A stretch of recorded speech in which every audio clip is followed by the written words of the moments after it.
everybody. Thank you again for checking in with me on my debt-free journey. I am breaking out of my shell once again today.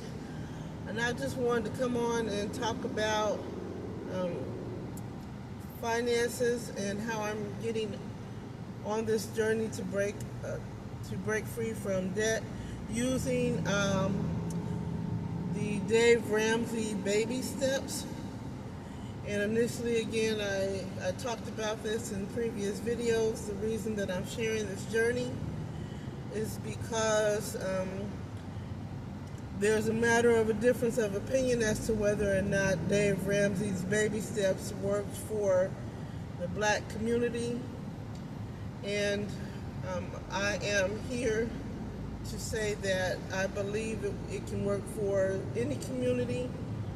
But I think people need to see it in real time and how it actually works, even for someone who may or may not be,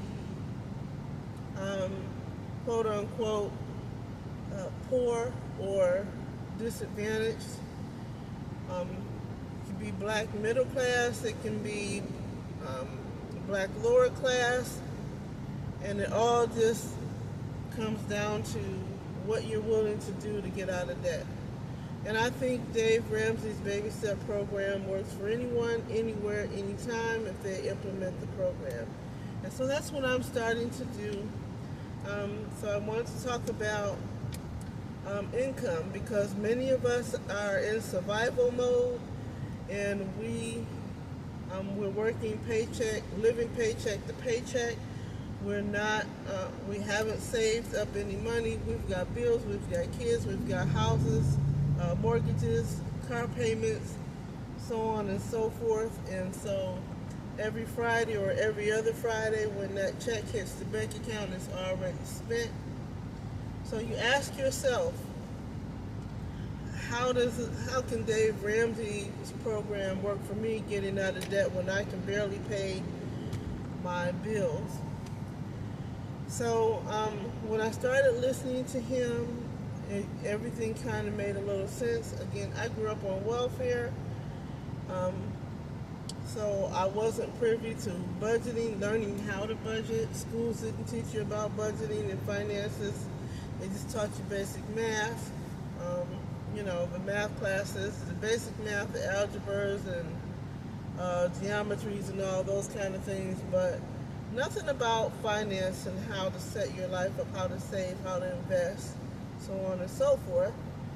So in my adulthood, that's the knowledge I had. But again, since I was raised on welfare, I didn't have any kind of budgeting experience or knowledge of that. So when I went out and went to work to earn income in order for me to take care of me and my two children, all I knew was I didn't want to be on welfare. I wanted to take care of my children in their own way. And in some cases, I was off and on public assistance. I'm not going to say I wasn't, but my main goal was to work and get a job and work. And so I did that, but in the event that I did that, it was about working to pay bills, because that was the mindset I had. You need to pay your bills. And so I would work and pay bills, work and pay bills. So every 2 weeks, my check was spent because I had rent. In some cases, I had mortgages when I decided to buy a home. I had car notes and, the regular utilities, not to mention feeding and clothing kids and myself. So there were expenses that came along. Of course, everyday life expenses, things that were necessary. It wasn't like I was spending my money on unnecessary things. Those were things that were necessary. So I was always in survival mode. I needed to make enough money to cover my bills, and that was where I was. So I took that with me until adulthood. I'm now 56 years old. I'm still in that survival mindset, but I wanted a change in life. At my age, it's only me to take care of. I don't have anything saved for retirement. Again, I wasn't into saving because I was in survival mode. And, you know, I didn't save anything. I didn't invest anything. I mean, years ago when I worked for AT&T, I did have a 401k. When I left that, I cashed that out. Not really understanding the ramifications behind that, so I owe back taxes and different things on that. And so, again, it was just being financially illiterate when it came to money, budgeting money, investing for retirement. Because that, we're really kind of conditioned to think about Social Security as being there when you retire. But now that I'm listening to what Social Security does or doesn't do, and how much it can or can't be,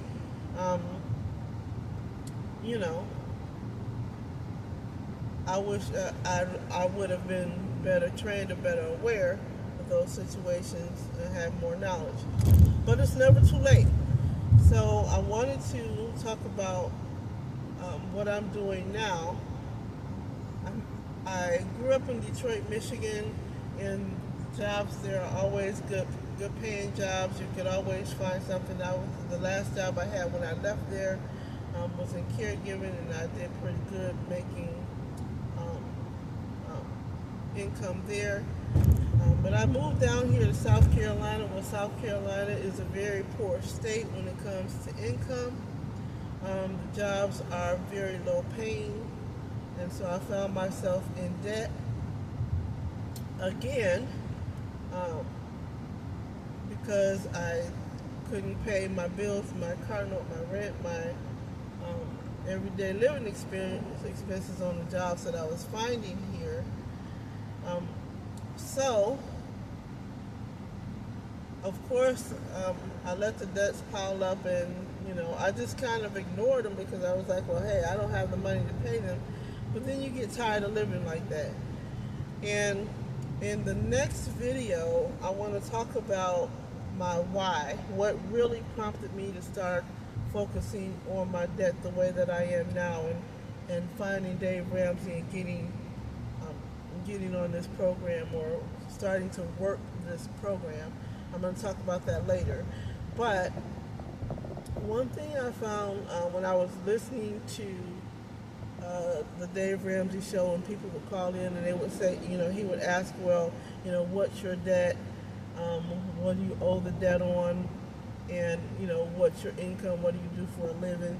And some of these calls, when people were seeing this low income, he would say, well, you got to get your income up. You got to get your income up. And you can get your income up, you either need to find a better job, find a second or third job, or create some side hustles, right? So I started taking that to heart because I'm like, hey, I can get out of debt, if I find some side hustles, if I find better income. I wasn't interested in going to work for anyone because, again, their jobs are so low paying. By the time I spend 8 to 10 to 12 hours in one of their in a job around here, and then come out exhausted, I still wouldn't have enough money to pay my bills, and now let's start putting towards the debt. I become a notary public when I first got here. I was going to do that because I was looking into becoming a loan signing agent. So I have my notary public license, and then I also I was working for a hospital. It was a mental health hospital. The patients were very violent. There was no security. There wasn't anything. The money was average. I think it was like $15 an hour. And $15 down here for people, that's a lot of money. That's a good paying job to them, because most of the jobs, again, are paying $10 or $11 an hour. So if you get $15 an hour down here, they're like, ooh, But I was like, $15 an hour, you gotta be kidding me. So I left that job. So in the event, I'm not interested in going back to work for anybody. So I said, well, I need to do something to earn money on my own. When I was back in Detroit, I drove for Lyft. So I was familiar with doing Lyft and Uber.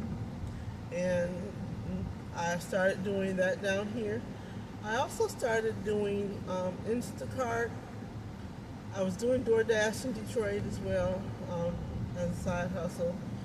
So I also started doing Instacart, DoorDash, and Spark. Spark delivery is, for Walmart.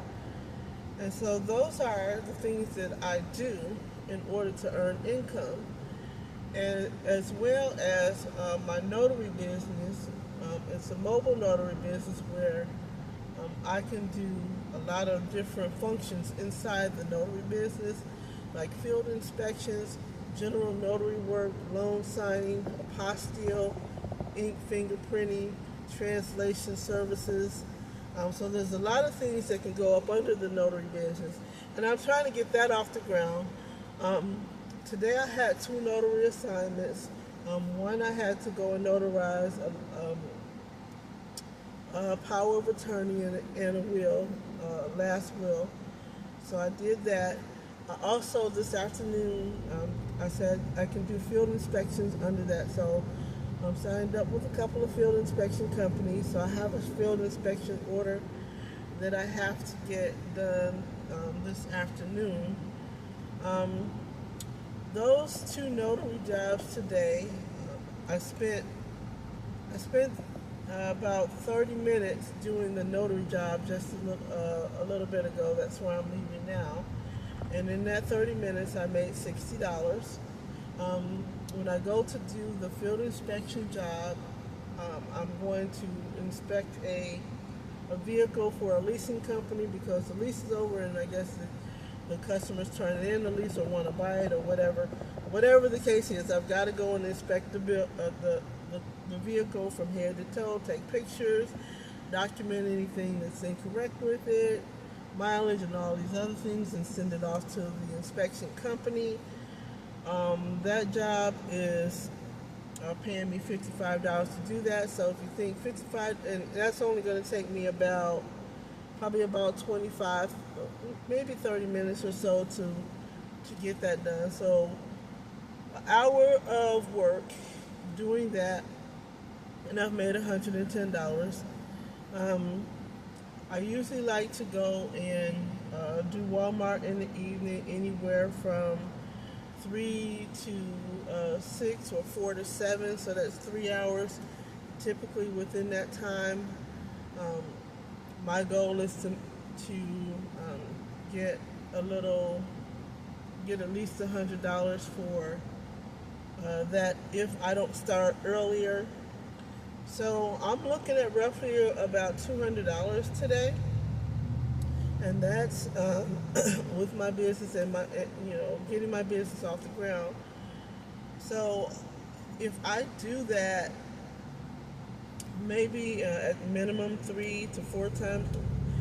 Let's say I go out and I work 4 times a week. So if I make $200 a day, at 4 times a week, then that's giving me $800 for that week. I also have a private duty client that I do twice a week, and that assignment pays me $150 a night, so I do that twice. So that there gives me $300 for that. So if you think $300 and $800, that gives me $1,100 a week. And my notary business isn't consistent like that. Like a couple times a week I could get notary assignments, but the prices might vary. So depending on what documents I have to sign or notarize, or what documents I have to, or the distance I have to travel. And same with the field inspection. When I do that, um, then that even varies into the amount that I get to make on those assignments. But if you look at it on a good week, if I'm making $1,100 to $1,300 that week, I can go ahead and apply things on my uh, my main bills, like my monthly expenses. They roughly come out to be between $1,400 and $1,500, depending on what the electric bill is. So that's just going to be my basic necessities, which is my rent, my car note, my car insurance, lights, gas, telephone. Um, well, not gas, but electricity. Electric. So I have rent, car note, car insurance. I have electric bill, water bill, um, and I have the my internet bill because I don't do cable, so I cut the cable out. Well, I haven't done cable in a couple of years because I thought it was a waste of time anyway. Also, uh, my telephone bill. So those things can roughly be around $1,400 to $1,500 a month. That depends. Like it's summertime, so my electric bill goes higher because we use the the air conditioning. Oh, and groceries. So those are just my basic necessities. So if I make $1,100 to $1,300 in a week, that can pretty much um, take care of my basic necessities. And so let's think $1,100 um, for 1 week gone already on bills. But what about the next 3 weeks? If I can make $1,100 doing my side hustles um, for the additional 3 weeks, that comes up to $3,300, and I can just start taking that money and applying that money to pay off my bills. That sounds amazing, right? So Dave Ramsey, when he says, get your income up, I'm on this hustle to try to get my income up. So my goal, again, this week is to knock out or make at least a minimum of $1,100 to at least knock out. I paid rent and everything last week, so at the first of the month, the big bills come in, so I try to knock out all that stuff, and then the rest of the month, I want to have just to, like I said, start throwing money at my debt. And again, I have nearly 50K in debt, and so I'm working on that. So I just wanted to come on and kind of encourage you guys. Listen, I don't care. I mean, if you're working a McDonald's job, go out and DoorDash after. If you're working in caregiving, if you're working in the automotive plant, whatever you're doing, find something else to get your income up. If you don't think you have enough income, go out and get your income up. Start a business, because that's what I did. Starting my mobile notary business, I'm finally focusing on that because, again, I was running around with my hair on fire and worried about keeping a roof over my head and doing all these things. But, once I started sitting down and making a plan for getting out of debt and stopped stressing and stopped all the anxiety and listened to what he said about you can get your income up. You can look at where your money is going, control every dollar. So I got the Every Dollar app, and so I just wanted to come on and tell you guys, you can do this. You can do this. It doesn't matter what situation you're in. Stop listening to people tell you that because you're living in quote-unquote poverty, that you have all these things going on around you in your life, that you can't get out of debt, that this program is not going to work for you. It will absolutely work for you. And I'm taking you guys on my journey. So I'm hoping that you like and you subscribe to my channel. You share my channel with the black community and help them be inspired to look at themselves, see where they can cut expenses, increase their income, and start to work towards financial freedom. Thanks again, and talk to you later.